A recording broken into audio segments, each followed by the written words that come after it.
Hello കൂട്ടുകാരെ, ഞാനിന്ന് കുറച്ച് ഓണവിശേഷങ്ങളുമായിട്ടാണ് വന്നത്. ഇന്ന് ഏട്ടൻ്റെ വീട്ടിലായിരുന്നു ഓണപരിപാടികളൊക്കെ. കുറേ കാലം കൂടിയിട്ടാണ് ഞങ്ങൾ എല്ലാവരും കൂടി ഒന്ന് ഒത്തൊരുമിച്ച് നിൽക്കുന്നത്. അപ്പോഴാണ് അടുത്ത വീട്ടിലെ കുറച്ച് കുട്ടികളൊക്കെ കൂടി മാവേലിനെയും കൊണ്ടുവരുന്നത്. അപ്പം മാവേലി നമ്മൾ സാധാരണ ഓണാഘോഷ പരിപാടിയൊക്കെ എല്ലാതും ഒരിക്കലും കാണലൊക്കെ ഉണ്ട്. പക്ഷെ ഇത് പെട്ടെന്ന് അവിടെ ചെന്നപ്പോൾ ഉണ്ട് ഒരു മാവേലി ഇങ്ങനെ വരുന്നു, കുറച്ച് കുട്ടികളൊക്കെ ആയിട്ട്. ചെറിയൊരു മോനാണ്. അപ്പം ആദ്യമായിട്ട് അങ്ങനെ ഒരു ഓണാഘോഷ പരിപാടിക്ക് മാവേലി വീട്ടിലേക്ക് ആദ്യമായിട്ട് വരുന്നത് ഇപ്പോഴാണ് ഞാൻ കാണുന്നത്. പിന്നെ ഇതാ ഞങ്ങൾ പൂവൊക്കെ ഇടാനുള്ള മക്കളൊക്കെ പൂവിടാനുള്ള പരിപാടിയും, അങ്ങനെ വലിയ പൂക്കളൊന്നുമല്ല, ചെറിയൊരു പൂക്കളൊക്കെ ഇട്ട് ബാക്കിയുള്ള മക്കളൊക്കെ എത്തുന്നേ ഉള്ളൂ. അപ്പോഴേ ഇവർ ഇവിടെ പൂവൊക്കെ സെറ്റാക്കി വെക്കുകയാണ്, പൂക്കളൊക്കെ.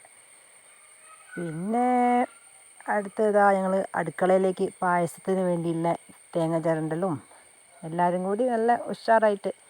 ചെറുപയർ പരിപ്പിൻ്റെ പായസം, അപ്പം കുറച്ച് തേങ്ങയൊക്കെ വേണമല്ലോ. പിന്നെ കുറച്ച് സദ്യ ആണെങ്കിലും അതിനൊരു കൊഴുപ്പ് കൂട്ടാൻ വേണ്ടിയിട്ട് കുറച്ച് ചിക്കനും പന്നിയൊക്കെ അങ്ങനെ അതും ഉണ്ട്. ഓരോരുത്തരും ഓരോരോ തിരക്കായ പണിയിലാണ്. അങ്ങനെ ഇതാ മക്കളൊക്കെ എല്ലാവരും ഓരോ ചെറിയ ചെറിയ പണികളായിട്ട് അങ്ങനെ എല്ലാവരും കൂടെ. അപ്പോൾ അത് അടുത്ത പുറത്താണ് പായസം വെച്ചത്, ചെറുപയർ പരിപ്പിൻ്റെ പായസമൊക്കെ ആയി. അങ്ങനെ എല്ലാ ഇളക്കലും നല്ല നല്ല ചെറുപയർ പരിപ്പിൻ്റെ പായസം നല്ല മണമൊക്കെ ഉണ്ട്. പിന്നെ ഞങ്ങളെ കുഞ്ഞമ്മ ഉണ്ട്.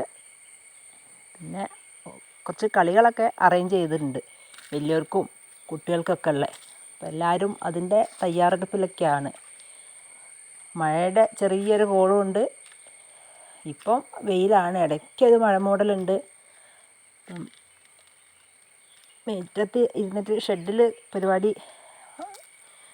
കളികളൊക്കെ അവിടെ വെക്കാമെന്നാണ് ഇപ്പം പ്ലാൻ ഇട്ടത്. അപ്പം എല്ലാവരും അതിനു വേണ്ടി ഇങ്ങനെ തയ്യാറായി നിൽക്കുകയാണ്. വലിയവർക്കുള്ള കളികൾ വേറെ, മക്കളൊക്കെ അറേഞ്ച് ചെയ്തിട്ടുണ്ട്. സദ്യയോടെ കഴിച്ചിട്ട് കളികൾ തുടങ്ങാമെന്നാണ് എല്ലാവരും പറയുന്നത്. ഉച്ചയായി, ഇപ്പം തന്നെ എല്ലാം ഒക്കെ ആയി സെറ്റ് ചെയ്ത് വന്നപ്പോഴത്തേക്ക്. അപ്പം എല്ലാവരും ഫുഡ് കഴിക്കാനുള്ള തയ്യാറെടുപ്പിലാണ്. മക്കളും കുറച്ച് ആൾക്കാർ ആദ്യം ഇരുന്ന് ബാക്കി ഇങ്ങനെ ഓരോരുത്തർ അഡ്ജസ്റ്റ് ചെയ്ത് അങ്ങനെ ഇരിക്കുകയാണ്. വന്ന മഴ ഭാഗ്യത്തിന് അങ്ങ് പോയിട്ടുണ്ട്. ഒന്ന് ചെറുതായിട്ടൊന്ന് പെയ്തായിരുന്നു. അങ്ങനെ കളികളിലേക്കൊക്കെ പോകാനുള്ള പരിപാടിയാണ്. അപ്പം കുറച്ച് കളികളൊക്കെ കണ്ടാലോ? ഫുഡ് കഴിഞ്ഞു.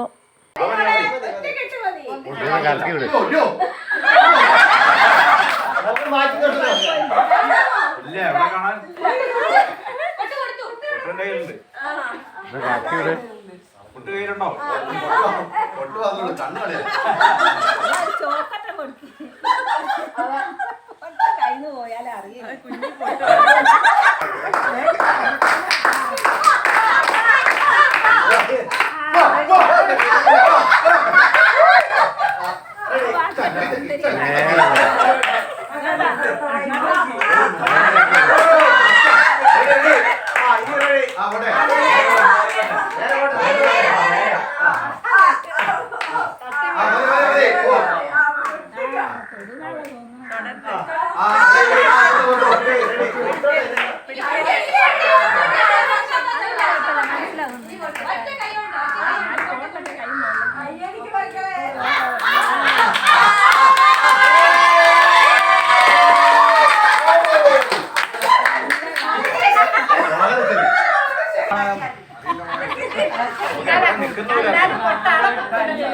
കറയി കഴിഞ്ഞാൽ ലെക്ക് പോയി.